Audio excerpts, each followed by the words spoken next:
Čegec lidi, já si říkám Darkrai a zdravím vás u dalšího videa a dneska se podíváme na tutoriál na luxusní chat plugin. Tenhle ten chat plugin je teprve krátce k dispozici, co se týče Minecraft serveru, protože jeden můj kamarád z Discordu ho nedávno vypustil do éteru a zeptal se mě, jestli bych na něj nechtěl udělat video, nechtěl bych si ho zkusit, jestli bych ho nechtěl projít a ukázat. A to dneska přesně budeme dělat. A dnešní video celkově bude takové trošičku víc sellout, protože ještě k tomu, že dělám vyžádaný tutoriál na nějaký plugin, tady máme samozřejmě slovíčko od našeho sponzora Wagon Bray. Hej Darku, fuj, jsem se tě lekl, co je? Prej se ti lidi často ptají na doporučení nějakého hostingu. No jo, a co s tím? No já jenom, že server poslední dobou hostuješ na localhostu, ale nemůžeš tak zapojit ani tým nebo otevřít testing. U Wagon Bray mají servery fakt levně a to nejen na Minecraft. OK, takže mi chceš říct, že kdybych si chtěl třeba zahrát Don't Starve a nechci pořád dělat server ze svého PC,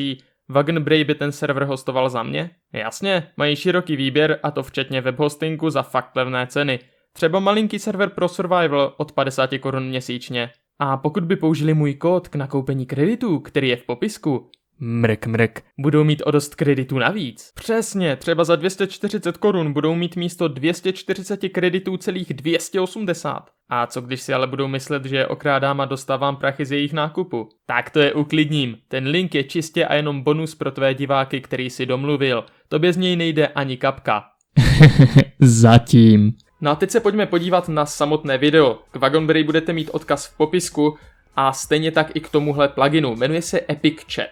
Sice jsem si zapomněl vyčistit inventář, ale to nám dneska vůbec nevadí, protože tenhle ten plugin se netýká inventáře, ale čistě a jenom chatu, plus tedy Discordu, protože ho můžete s Discordem propojit. A jediný komand, který v Minecraftu k dispozici pro něj máte, je Epic Chat Reload. Nic složitého, tenhle ten komand určitě znáte z ostatních pluginů a výhoda tadyhle toho pluginu je, že až na Discord bota ho můžete modifikovat kdykoliv chcete, pak jenom hodíte reload, napíše vám to, že se plugin reloadnul a nemusíte vůbec restartovat server. Pokud byste propojovali Discord bota s tímhletím pluginem, musíte server restartovat, aby se obnovilo spojení.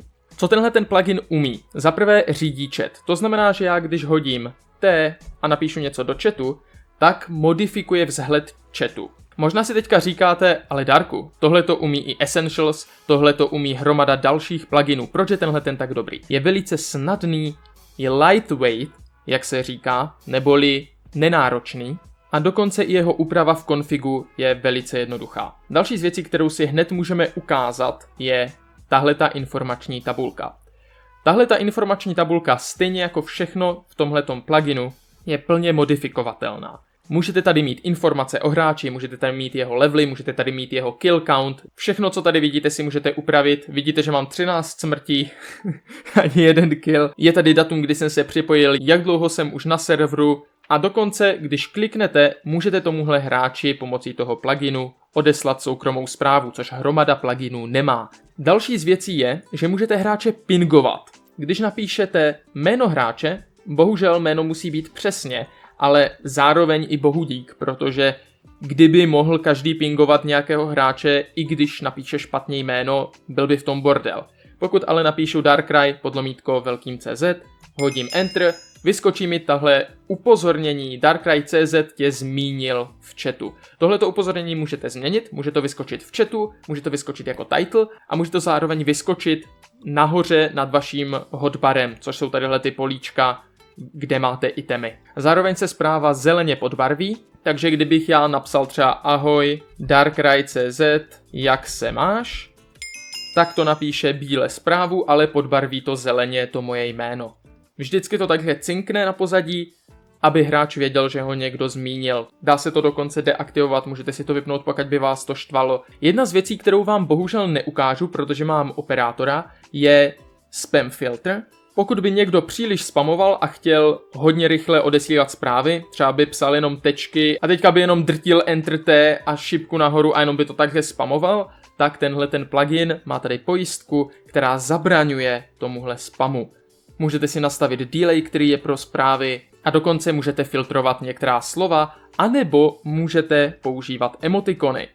Emotikony jsou velice jednoduché na udělání, některé jsou hodně podobné jako na Discordu. Pro základ, když napíšu dvojtečka závorka, udělá to takového smajlíka. Když napíšu dvojtečka x dvojtečka, udělá to křížek. Když udělám dvojtečka arrow dvojtečka, udělá to takhle šipku. A když už jsem teda mluvil i o tom, že je k dispozici bot, který může být napojený na Discord, tak vám ještě můžu ukázat to, že když teďka na Discordu napíšu třeba ahoj, tak se v chatu objeví ahoj. No a já doufám, že tahle ta ukázka vás zatím zaujala, protože teďka si projdeme config. Projdeme si i zbylé možnosti, které jsem zatím neukázal a samozřejmě vám předvedu, jak můžete věci měnit, upravovat podle sebe, jak chcete, jak je můžete vypínat a podobně. Config vypadá nějak takhle. Je to krásných 330 řádků, které můžete upravovat prakticky jak sami chcete. Ale ještě než začneme upravovat, vám můžu říct, že tenhle ten plugin skvěle funguje i s permissions a je skvělé mít k němu do dvojice i Vault a Placeholder API. Placeholder API je plugin, který vám umožňuje rozšiřovat si propojení různých pluginů v Minecraftu tím, že si stáhnete takový balíček, který vám třeba umožní používat ve skriptu statistiky hráče nebo vám umožní používat jiné věci. Myslím si, že se k tomu dostaneme i v tomhletom konfigu, takže nebojte, všechno si ukážeme, dokonce i jak si ty balíčky můžete stáhnout a hodit na váš server. Teď se dostáváme do samotné chat sekce. Tahle ta sekce odpovídá za řízení kompletně všeho, co se chatu týká. Super je, že kdybyste měli s tímhletím pluginem problémy, můžete v téhle chvíli deaktivovat prvky, které upravuje. To znamená, že kdybyste tady teďka napsali false místo toho true, co jsem podbarvil, tak všechno, co je tady pod tou záložkou chat, to znamená formátování, barva zpráv, formát pro skupiny a ten display, který máte, když najedete na jméno hráče, to všechno by nefungovalo. Je to skvělé na debug, pokud máte problém s jiným pluginem, který má podobné vlastnosti, tenhle ten si prostě deaktivujete a máte vystaráno, můžete testovat. Další část jsou aliasy. Aliasy jsou zkratky, možná to znáte už ze skriptu, nebo pokud jste dělali nějaké svoje vlastní komandy, nebo se hrabali v jiných pluginech. Alias je to, jak pojmenujete zkratku tadyhle toho pluginu, nebo taky přezdívku. Vy klidně můžete napsat alias právě chat a v té chvíli váš server bude tenhle ten plugin znát jako chat. Stejně jako u Essentials, tady je permise k psaní barevným písmem, napíšete si epicchat.color a ve chvíli, kdy někomu tuhletu permisi přidáte, v té chvíli bude moct psát barevně. Pokud byste zároveň chtěli, můžete si deaktivovat lock. Tenhle ten se hodí v případě, že je příliš spamu v chatu a nechcete, aby se chat zaznamenával do konzole. A teďka už se dostáváme k samotné zprávě. Tady si můžete upravit, jak chcete, aby každá zpráva, která se odešle do chatu, vypadala. Důležité věci jsou, že jakmile máte nějaký variable nebo jakoukoliv hodnotu, která je spojená s jiným pluginem, píšete ji do složených závorek. A nepíšou se mezery, místo mezer používáte podlomítko. Vidíte, že jako první to zobrazí prefix hráče, který je napojený na Vault.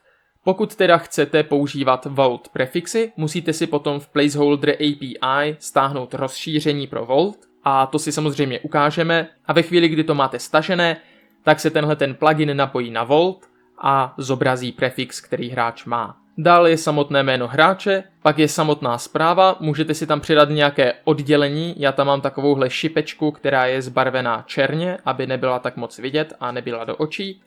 A do složených závorek napíšete message. K tomu není potřeba žádné rozšíření, tohle to umí ten plugin sám od sebe, protože je to proměna, která je spojena s tímhle pluginem. Pokud byste náhodou měli v Permissions X nebo LuckPerms definované grupky, můžete si taky pomocí tadyhle toho group formát nadefinovat, jak se mají odesílat zprávy pro specifického hráče s danou grupkou. Může to být specifické odesílání zpráv pro admina, majitele, obyčejného hráče, VIP, můžete taky měnit barvičky, kterými se to bude odesílat. Máte tady skvělý příklad, to je super, že mi tímhletím ušetřil práci. Pokud já bych si tohleto skopíroval a vložil, odstranil z toho tadyhle ty hashtagy, tak vidíte, že se mi to krásně podbarví. Máme tady grupku admin a tady by byl formát zprávy pro tuhletu grupku specificky a pod tím by byla zase barva zprávy pro tu grupku. Takže prakticky to samé, co jsme měli tadyhle nahoře, ale bude to teďka jenom pro toho, kdo má group admin. Další je ten hover. Hover je to, když najdete myší na jméno nebo zprávu hráče, podobně jako když najdete na item tak hover je ta tabulka, která se vám zobrazí o tom itemu. Tohleto ten plugin umožňuje i v chatu a vidíte, že je tady nadefinované všechno, co tu bylo. Může se to zdát hrozně matoucí, ale když si to krásně přečtete, nebudete s tím mít problém. Změna oproti tomu, co bylo ve formátu té zprávy, tadyhle se do uvozovek už píšou procenta jako ve skriptu. Předtím jsme psali složené závorky, tady se píšou procenta. Tak já třeba přepíšu tadyhle barvu na tučnou bílou, dám tam pomlčku, bude tam player's name, ale bude předtím napsané profil hráče a tučně vybarvím jméno toho hráče a tohle to celé smažu a za to dám zase tučnou pomlčku, aby to tam vyčnívalo. Pod tím máme napsané to, kdy se hráč poprvé připojil, k tomu potřebujete zase placeholder API, abyste si stáhli rozšíření. A já, pokud bych chtěl, tak k tomuhle můžu přidat i něco vlastního přímo ze skriptu, protože jsem si na to stáhnul rozšíření. Budu chtít napsat další záznam a bude tam napsané třeba level a já si teďka ze skriptu vyberu třeba level sběrače, což je skill, který na serveru mám, vy ho s největší pravděpodobností asi nemáte, ale kdybyste měli ve skriptu jakýkoliv jiný variable, tak ho můžete v tomhle pluginu využít takhle. Napíšete procento, pak napíšete velkým script, podlomítko, jméno toho variablu, u mě je to sběrač, dáte tečku a pak pokud máte třeba za tím variablem napsané procento player procento, tak tohle to zapíšete pomocí složených závorek. Takže napíšu složené závorky, do nich player. Teďka to uzavřu, v téhle chvíli by nám to pak mělo ukázat, můžeme se potom na serveru podívat. Další věc se vztahuje přímo k tomu, když kliknou na vaše jméno. Je to command, který se má nabídnout, když na vás kliknou. K dispozici tady máte právě tu private message, přeslomeno message a do složených závorek, když napíšete nulu, tak to napíše jméno toho hráče, kterého jste klikli. Kdybyste nechtěli, aby kliknutí na jméno cokoliv dělalo, můžete tam takhle jednoduše napsat hranaté závorky a v té chvíli žádný komand neproběhne. Kdybyste chtěli nějaký jiný komand, můžete si tam napsat jakýkoliv chcete. No a další sekcí jsou všemi oblíbené emoji. Opět dají se deaktivovat, takže pokud byste tady napsali false, nebudou se emoji vůbec zobrazovat. Super tady je, že místo emoji můžete tuhletu sekci používat i na filtrování z prostých slov, kdybyste náhodou chtěli. Takže kdyby vám tam někdo napsal třeba prdel, tak můžete tady napsat emoji, který bude po napsání prdel to slovo filtrovat. A tady už jsou samotné emoji, které jsou k dispozici. Pokud já bych tady třeba nechtěl tadyhle toho smajlíka, tak si to můžu přepsat, nebo si tam můžu dolů přidat další emoji, který bych chtěl. Další je něco, o čem jsem už mluvil, a to je cooldown. Zase ho můžete povolit nebo zakázat, kdybyste chtěli. Kdyby někdo moc spamoval, můžete tady právě použít cooldown funkci. Zpráva, která se má hráči zobrazit, když nemá práva na to, aby obešel cooldown, nebo teda když jeho zprávy jsou na cooldownu. Můžete si ji přepsat, jak sami chcete. Je to volně modifikovatelné. Můžete si všimnout, že na začátku té zprávy, která se má napsat, je ve složených závorkách action bar. Action bar je ten bar, který se zobrazuje nad vaším hotbarem v Minecraftu. Pokud byste chtěli, aby to vyskočilo do titlu, tak napíšete místo action bar title a pokud byste chtěli, aby se to napsalo do chatu, napíšete chat. Další věc je mention a dolů už můžete vidět, že tam čeká Discord, k tomu se dostaneme za chvíli. Ve chvíli, kdy vás někdo zmíní, máte tady zprávu, která se má hráči zobrazit a do té zprávy se zase napíše, kdo ho zmínil a nějaká informace, třeba zmínil tě. Předchystané tady je title a můžete si všimnout, že ty zprávy jsou tady oddělené tímhletím znakem, tou vodorovnou čárou. Tuhle tu čáru uděláte pomocí pravého altu a dvojitého V a tahle ta čára specificky před volbě title dělá to, že se napíše ta první část do té horní sekce, neboli do toho hlavního nadpisu a ta druhá část za tou čárkou bude v podnadpisu. No a nakonec tady je sound, neboli zvuk, který se má přehrát, když vás někdo zmíní. Základně je tam level up, ale můžete si vybrat kterýkoliv zvuk, který v Minecraftu je.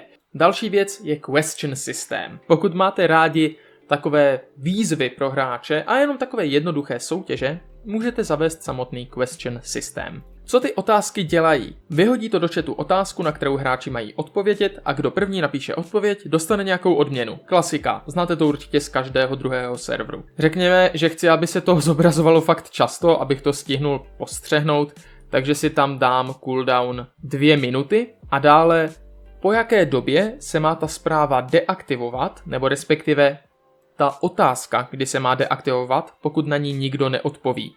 Základně je tu nastavená 1 minuta, můžete si klidně nastavit míň nebo víc podle toho, jak potřebujete. Dál je tu přímo sekce s těma otázkama, které jsou. Základně tu máte, jaká je odpověď na život, vesmír a všechno okolo. Pokud nevíte odpověď na tuhletu otázku, nedivil bych se vám, protože tohle je celkem nerdský mímek, ale je to 42. Pak je tu ještě další otázka, kterou vám to může vyhodit. A tuhle tu překládat nebudu, ale kdybyste tam chtěli nějakou vlastní otázku, můžete si ji napsat. Já jsem si tu hodil několik jednoduchých otázek, jako kolik je 2 + 2, 1 + 2 a 3 + 2, abych zvýšil šanci, že mi to zobrazí právě ty moje otázky. A uvidíme potom, jestli nám je to v chatu vyhodí. Můžete si taky nastavit odměnu, kterou to má hráči dát ve chvíli, kdy právě správně odpoví. Můžete mu třeba dát nějaké prachy, nebo můžete dát nějaký item, nebo můžete provést command, který se třeba převede do jiného pluginu a tam už budete dělat, co chcete. Já bych si třeba vytvořil command ve skriptu a ten by hráči dal už všechno, co já právě chci, aby dostal. Další jsou announcements, neboli oznámení. A co je super na těchto oznámeních? Za prvé samozřejmě můžete si zvolit zvuk, který se má přehrát. Klasika. Dál ale je tu něco, co ostatní pluginy nemívají, a to je permise, kterou musí hráč mít, aby se mu to oznámení zobrazilo. Tohle mi přijde dost praktické, pokud byste chtěli některá oznámení limitovat pro určité hráče, například třeba pro helpery nebo pro VIP. No a dál už je samotná zpráva, která se má zobrazit. Super věc, kterou jsem okamžitě ocenil a která mě dost zaujala, je Center, což většina pluginů ku podivu ani nemá a je super, že to tady je přidané. Každopádně oceňuju, že to tady je a můžete teda napsat Center a tahle ta věc se zobrazí uprostřed a nebudete muset mezerníkem oddělovat vždycky ten text přesně do středu. A teď nás čeká ten samotný Discord, o kterém jsem mluvil. Třetí sekce nás už bude zajímat o něco víc. Je to totiž token. Tenhle ten token je ID bota, kterého napojíte k tomuhle pluginu. A toho bota si budete muset vytvořit, pokud nic takového ještě nemáte. Což bude bolest, ale budeme se na to muset podívat. Abyste si vytvořili bota, musíte zajít na stránku discord.com/developers/applications. Pro začátek klikneme na New Application vpravo nahoře. Vyskočí vám takovéhle okénko a bude to po vás chtít jméno. V téhle chvíli mám vytvořenou novou aplikaci, kterou můžu potom spojit se svým serverem. Já budu chtít, aby tahle ta aplikace byla považovaná za bota, takže kliknu tady na bot a kliknu na Add bot. Zeptal se mě to, jestli fakt chci, aby tahle aplikace byla bot, protože to pak už nejde změnit. A já řeknu, že jo, chci, aby tohle to byl bot. A ono to po mně teďka křičí, že to nemůžu nastavit, protože někdo už zabral jméno test a doufám, že tohleto jméno už nikdo nepoužívá. Ještě předtím, než tomuhle botovi vytvoříme token, mu budeme chtít nastavit autentifikaci a klikneme na URL Generator. V téhleté složce budeme chtít zaškrtnout bot a dál budeme chtít zaškrtnout administrátor. Skopírujeme si tadyhle ten odkaz, který nám to vygenerovalo a ten odkaz teďka zadejte do prohlížeče.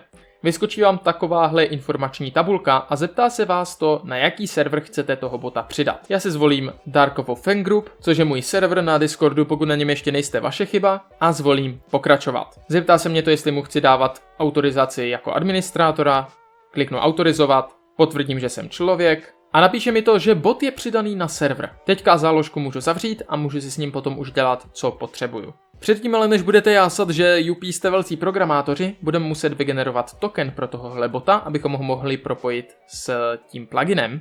Takže dám reset token, kliknu na yes do it a vygeneruje nám to tadyhle takové identifikační číslo. Tohleto ID nikdy s nikým nezdílejte, pokud mu nevěříte, ani ho nikomu neukazujte. Tenhle ten token je důležitý pro to, aby se někdo mohl na tohohle bota napojit. Je to jenom pro vás, já to teďka ukazuju na video, stejně pak toho bota smažu. Takže já do těch uvozovek teďka vložím ten náš token a tím máme bota napojeného s naším Discord serverem a tímhletím pluginem, ale ještě musíme nastavit channel, do kterého bude ten bot psát, což je tadyhle dolů. Budeme potřebovat ID channelu a abychom tohle ID získali, tak si to ukážeme na mém channelu. Obecně bývá potřeba zvolit si vývojářský režim. Vývojářský režim zapnete tak, že kliknete na nastavení uživatele, sjedete úplně dolů a kliknete tady vlevo na záložku pokročilé. A tady si můžete hned na začátku zvolit vývojářský režim, jestli ho chcete zapnout nebo ne. Já ho mám zapnutý, pokud ho máte vypnutý, zapněte si ho. Teďka ve chvíli, kdy budete chtít napojit bota na ten nějaký chat, kliknete pravým na ten chat a dáte kopírovat ID. A vložím ho tady do toho chat channel ID. No a nakonec si můžu upravit chat formát, neboli to, jak to bude zobrazovat zprávy z Discordu v Minecraft chatu. A druhá věc je, jak se budou zprávy z Minecraft chatu zobrazovat na Discordu. Taky si upravte, jak sami potřebujete. A já vím, že to bylo zdlouhavé, únavné, odporné, ale máme to hotové. Teď máte Epic Chat plugin nastavený a seřízený. Poslední věc, která nám zbývá, je teda Placeholder API, který jsem zmiňoval, a samozřejmě samotný plugin reloadnout, takže napsat lomeno Epic Chat Reload. Jak už jsem ale říkal na začátku, pokud přidáváte bota, doporučuji server restartovat. Může se stát, že vám to bude fungovat i bez toho, ale jistota je jistota, takže si server restartujte, pokud jste ho přidávali. No a teďka k samotnému Placeholder API. Ve chvíli, kdy si ten plugin stáhnete, můžete si přidávat rozšíření, ať už ručně nebo přímo z Minecraftu. Rozšíření přidáte pomocí lomeno, papy, eCloud, download a teďka si můžete vybrat rozšíření, které chcete. Já jsem třeba potřeboval statistics, takže napíšu statistic a můžu si vybrat verzi, kterou chci. Nejhorší je, že tu nejstarší verzi vám to nabízí jako první a nejnovější jako poslední.